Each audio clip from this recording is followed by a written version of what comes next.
dia. A gente vai começar mais uma vez, recomeçar, não é, o nosso culto ao Senhor, quando estaremos conversando sobre revelação de Deus, tá? Deixa eu só verificar aqui uma coisa, pronto. Então a gente vai estar estudando, conversando sobre a revelação do Senhor, essa revelação que é a mesma desde os tempos de Adão até o último homem, né? Deus não muda nada, Deus é o mesmo Deus de sempre, tá? E isso faz a gente compreender que muito daquilo que Moisés entendeu sobre Deus não era Deus, não era de Deus, não é? Era do entendimento dele, da visão humana dele, como a gente faz também, entendeu? Não está nada extra, não. Nós temos uma ideia errada de Deus, que daqui a 10 anos você vai descobrir aquilo que eu pensava, né, anos atrás não tem nada a ver com Deus. Entendeu? Então é assim. E Moisés está há milênios atrás de nós, né? Então não temos nem o que criticar Moisés pela maneira como ele entendeu Deus, né? Mas aí a gente vai aqui conversar a gente conversa primeiro sobre este assunto aqui, o momento devocional, quando a gente vai conversar sobre o Sermão do Monte.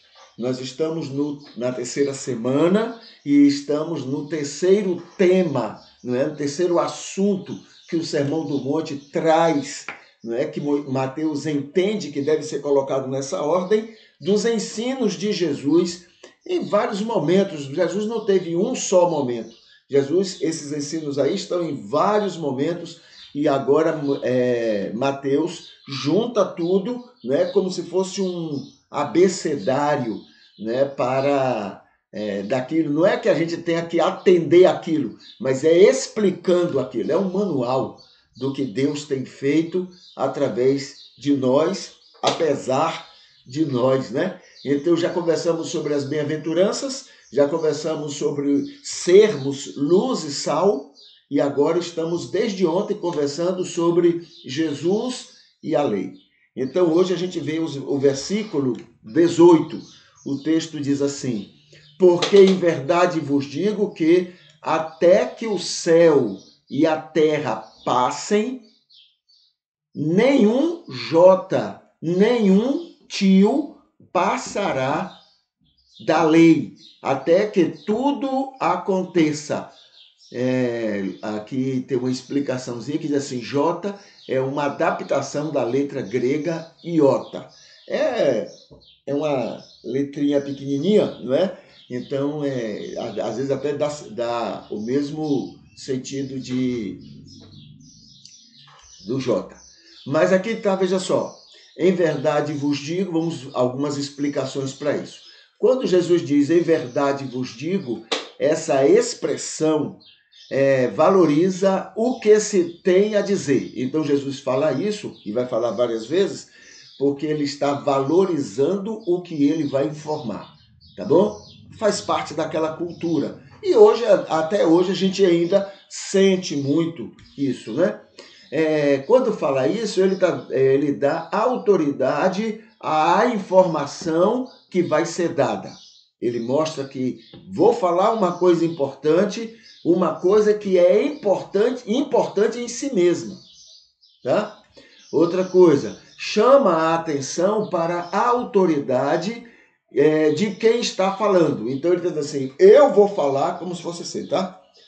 Veja só, Jesus não inventou isso não, isso aí é próprio daquela época. Então Jesus diz assim: olha, eu tenho autoridade para o que eu vou falar agora a vocês. Essa é a ideia, tá? Quando menciona. Então, não é Jesus o primeiro a dizer isso, mas é normal que as pessoas digam assim naquele momento, naquela época. Então diz assim, cadê? É o uso de uma expressão da cultura apocalíptica que era muito entendida pelos judeus. Cadê? Ainda estou na primeira, né? Então diz assim: informa aos ouvintes que eles estão sujeitos sujeitos ao que vai ser dito. Eu vou falar, olha, o que eu vou falar é importante, não é? É importante em si mesmo o assunto que eu vou falar, não é eu que dou importância e o assunto já tem a sua própria importância. Eu tenho autoridade para falar isso a vocês e eu estou dizendo que vocês vão estar sujeitos a isto que eu vou falar. No todo, é isso que quer dizer em verdade, quando ele diz em verdade vos digo, né? Ele está chamando a atenção para esses aspectos. Antes do fim do mundo, quando ele diz, olha, antes do fim do mundo, é o uso de uma expressão da cultura apocalíptica, tá? Que era muito entendida pelos judeus. Antes que a terra e o céu passem, ou seja, o universo passe, toda a criação material. Antes do fim do mundo, quer dizer, antes que tudo acabe, não é? Jesus não está dizendo, olha, vai acabar não. Entendeu? Jesus está usando uma expressão normal da época.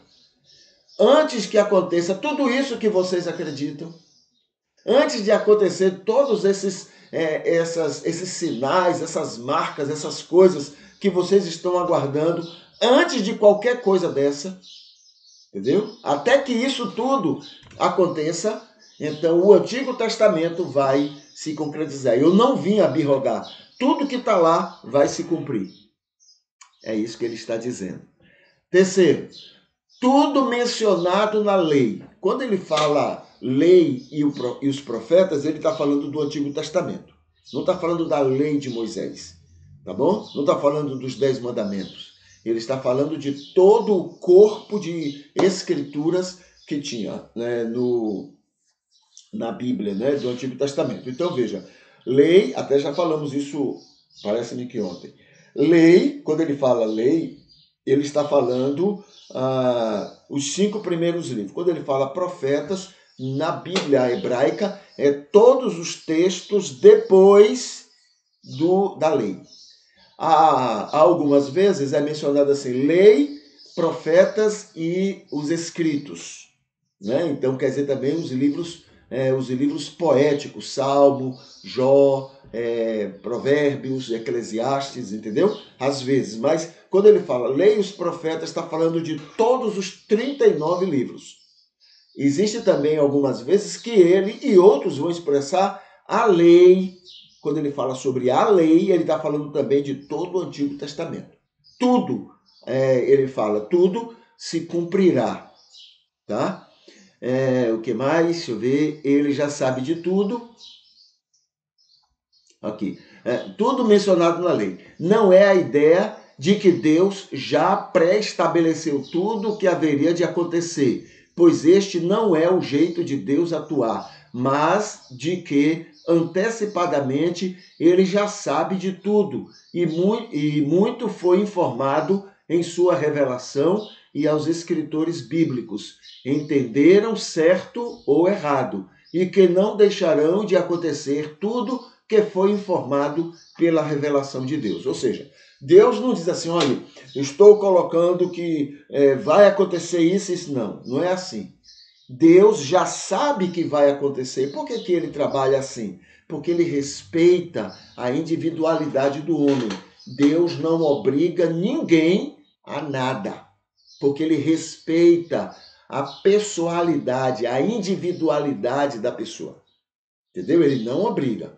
Mas ele sabe que aquela pessoa vai ser ou vai fazer certas coisas. Então ele se organiza. Ele, com a sua sabedoria, ele aproveita o máximo daquilo em benefício dos seus propósitos. Aproveita ao máximo. Entendeu? Então, ele já sabe o que vai acontecer, ele coloca, então, no Antigo Testamento e ele diz, olha, tudo que está no Antigo vai acontecer. Por que vai acontecer? Porque ele determinou? Não. Porque ele já sabe antecipadamente que vai acontecer. Aí ele colocou com antecedência, tá? No Antigo Testamento. É isso que Jesus menciona quando fala sobre tudo haverá de se concretizar. Acontecerá exatamente já destaca a exatidão de tudo, embora tenha que se considerar que os escritores bíblicos não entenderam bem tudo. Tudo que tudo que viram na revelação de Deus. Por exemplo, Jesus foi visto pelos escritores bíblicos como um guerreiro, um conquistador político. E assim os israelitas entenderam e esperaram. Ele não foi, de forma alguma, aquilo que eles esperavam. Deus falou que ele viria. E o povo, na sua ganância, na sua prepotência, entendeu. Os escritores e o povo entendeu que ele vinha, mas vinha como guerreiro para atender aos anseios deles. Coisa de gente prepotente. Deus está a meu serviço. Né? O que eu peço, eu já escutei muita gente falar, tudo o que eu peço, Deus me dá. É Deus a serviço deles, isso é prepotência. Entendeu? Muita prepotência. Então, a mesma coisa. Então, eles entenderam que Jesus viria como guerreiro para atender aos interesses deles. E isso não aconteceu. Entendeu? É isso que o texto bíblico está dizendo. Deus fala com antecedência. Agora, quem escuta, os escritores e o povo, pode entender errado. Mas tudo que Deus disse, não o que o povo entendeu, mas tudo que Deus disse, há de se cumprir. É isso que Jesus está falando, né? Quando fala sobre o cumprimento desse Antigo Testamento.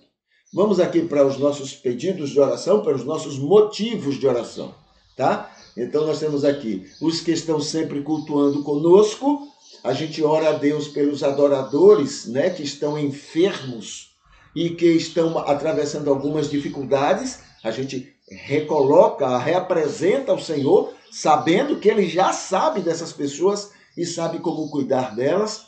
Amigos e irmãos aniversariantes hoje, Deus nos faça bênçãos aos familiares e nossos amigos. Deus nos use para que eles sejam mais felizes, mais realizados, mais satisfeitos através da nossa vida, através da nossa companhia, através do nosso exemplo, do nosso testemunho. Que Deus nos use nesse sentido, porque Deus ama eles, né? E quer abençoá-los e que Deus nos use para isso. Que o mundo tenha prazer de estar conosco.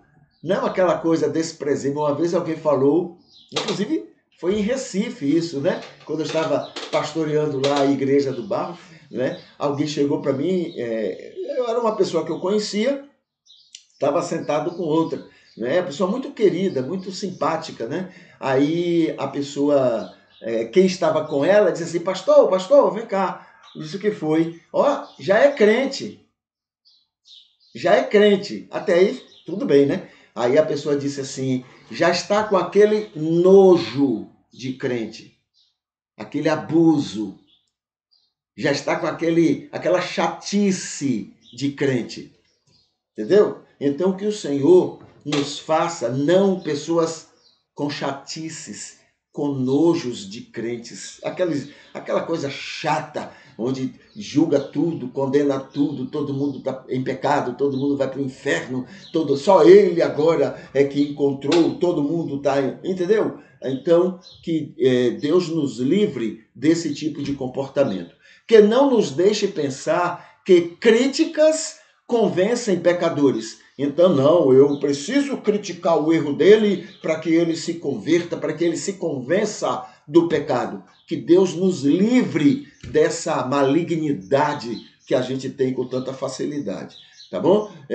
Que ele nos livre também de achar que a nossa religião é melhor do que a dos outros.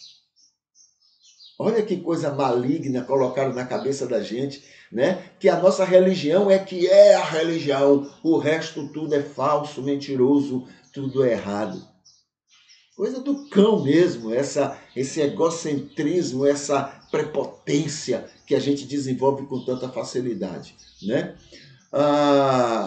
Hoje eu vou orar por pessoas que têm as iniciais D, E e F, e também que ele faça, esse é o nosso pedido, que Ele faça conosco e com todas as pessoas aquilo de bom que Ele já tem planejado para realizar na vida de cada pessoa. Tá bom? Muito bem.